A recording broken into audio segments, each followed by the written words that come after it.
जावा 17 का एक फीचर है रिकॉर्ड्स। बट रिकॉर्ड्स क्या है उससे पहले पता होना चाहिए क्यों है, और क्यों है से पहले पता होना चाहिए कि ऐसे पुराने कोड में क्या दिक्कत थी जो रिकॉर्ड्स ने सॉल्व की। इसी बहाने एक नॉर्मल कोड लिखेंगे, नॉर्मल जावा क्लास लिखेंगे गेटर सेटर बना के, उसके बाद में देखेंगे जावा रिकॉर्ड्स ने ऐसा क्या किया।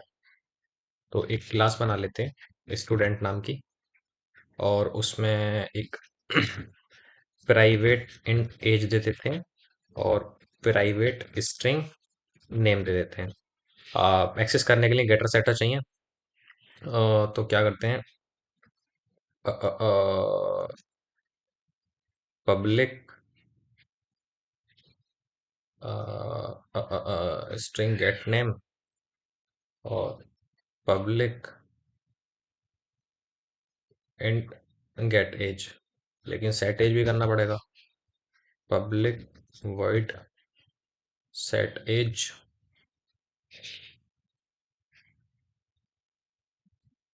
As equal to this dot as,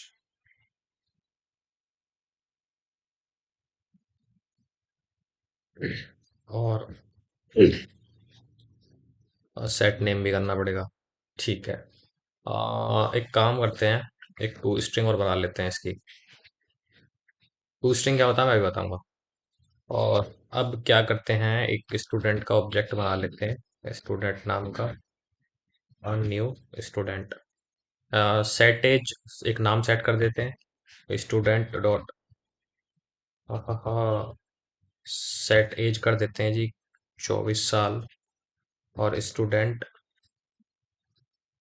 dot set name कर देते हैं जावा।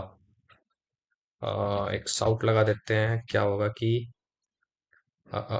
स्टूडेंट डॉट गेट एज, साउट लगा देते हैं स्टूडेंट। अभी कोड लिखते हैं, टेंशन मत लेना, सब समझाऊंगा बिल्कुल डिटेल में। क्या होगा, गेट नेम। चला के देखते हैं कोड चलेगा। आ, जीरो क्यों आई भाई। Uh int age, what set age, set age reverse कर दिया ना हमने। This dot age equal to age. अब चला के देखते हैं। हाँ 24 जावा ठीक है। लेकिन अब तुम्हारे दिमाग में क्वेश्चन आ रहा होगा कि ये क्यों किया। तो जिनको पता है उनके लिए बढ़िया है, लेकिन जिनको नहीं पता उनको बता देता हूँ कि टू स्ट्रिंग एक ऐसा मेथड है जो ऑब्जेक्ट को रीडेबल बना देता है, मतलब कन्वर्ट कर देता है। तो हमने क्या किया कि ऑब्जेक्ट जो है उसको टू स्ट्रिंग के थ्रू रीडेबल बना दिया, तो हमें इस सब की जरूरत नहीं है। हम क्या करेंगे, डायरेक्ट ऑब्जेक्ट प्रिंट कर देंगे स्टूडेंट। अब देखना, ये जिस फॉर्मेट में हमने टू स्ट्रिंग मेथड बनाया था वो हो गया, चल गया। तो ये तो हमने नॉर्मल समझ लिया कि नॉर्मल क्लास ऐसी होती है। प्राइवेट मेथड होते हैं, प्राइवेट वेरिएबल होते हैं, गेटर सेटर चाहिए होते हैं। टू स्ट्रिंग बना लो तो बेट ठीक है, नहीं बनाओ तो भी काम चल जाएगा। अब आता है रिकॉर्ड्स। सो रिकॉर्ड्स ने ऐसी क्या चीज सॉल्व करी। अब देखो कोड कितना लंबा हो चुका है यहाँ पर। इसको कंट्रोल स्लैश कर देते हैं, इसको भी कंट्रोल स्लैश कर देते हैं।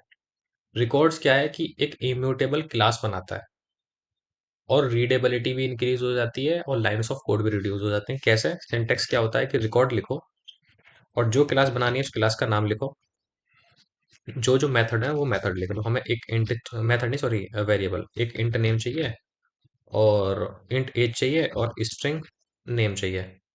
हमारा रिकॉर्ड्स बन गया।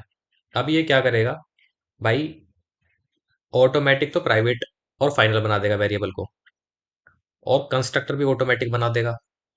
गेटर की भी हमें जरूरत नहीं है, ऑटोमेटिक बना देगा। सेटर इसमें अलाउड नहीं होते, क्योंकि अगर हमने सेटर अलाउड कर दिए, सेटर मतलब we are trying to set something, तो सेटर अगर हमने अलाउड कर दिए तो इम्यूटेबिलिटी वाली जो कंसेप्ट है वो खत्म हो जाएगा।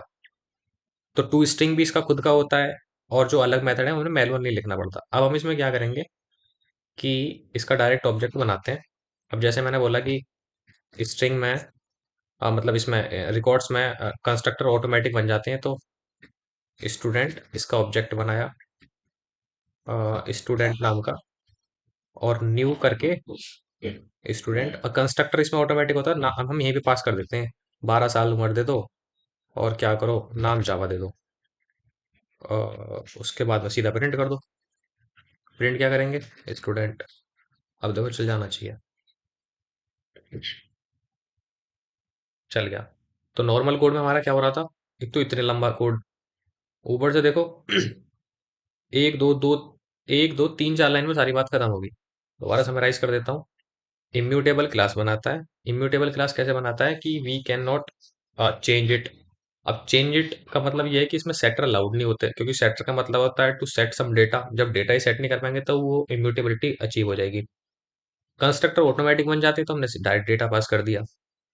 प्राइवेट फाइनल, जो हमने प्राइवेट फाइनल ऊपर लिखा था गेटर सेटर के लिए, वो इसमें ऑटोमेटिक बन जाता, तो हमें कुछ लिखने की जरूरत नहीं है।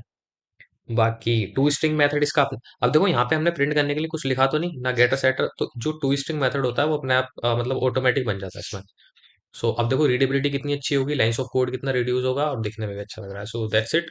कुछ जो वन लाइनर या डिस्क्रिप जो नोट्स टाइप है वो डिस्क्रिप्शन में दे दूंगा। Thank you.